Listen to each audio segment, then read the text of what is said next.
ตอนนี้ป้าพรมาแล้วป้ายุพรผู้ที่ตายไปแล้วตื่นฟื้นขึ้นมา นี่ป้าพรตายไปแล้วเมื่ออายุเบญจเพส25 ปีอุตส่าห์ไม่ให้ใครรู้ ต้องโฆษณาหน่อยนี่ถ้าบ้านหลวงพ่อนะเขาเรียกว่าคนแบบนี้เขาเรียกว่าคนซากตายผีซากตายคือตายแล้วเป็นซากคนตายอ่ะตายแล้วก็เหลือแต่ซากอ่ะ แล้วก็ฟื้นคืนมาอีกเนี่ยเขาเรียกว่าซากตาย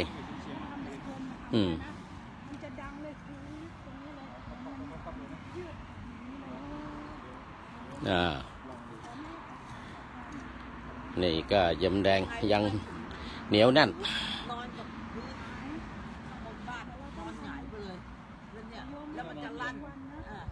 ยังเหนียวแน่นยังเหนียวแน่น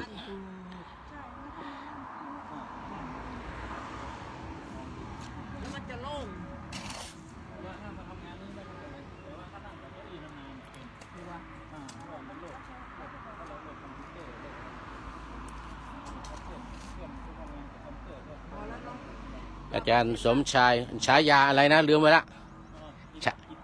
ทิละอะไรทิละใช่ไหมถอถุงถอถุงทิระทิละจิตโตเป็นผู้ที่มีจิตมั่นคง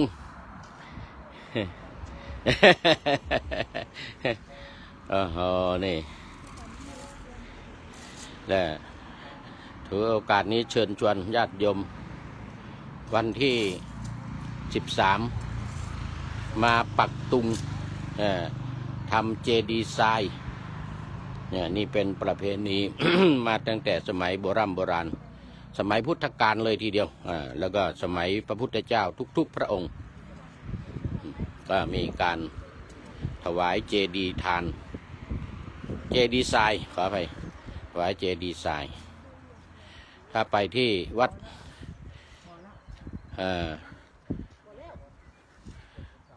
วัดอะไรท่านอาจารย์มหาวิษณุนี่นั่นเรียกตั้งชื่อว่าเจดีย์สุดเศร้าโอ้โหใหญ่โตมากวัดเจ็ดลินเนี่ยไปที่วัดเจ็ดลินนี่แล้วประเพณีสงกรานต์เนี่ยเราก็จะไปเจอวัดเจ็ดลินเจดีย์สุดเศร้า เจดีย์สุดเศร้าเอาละวันนี้ก็เวลาพักผ่อนละตอนเย็น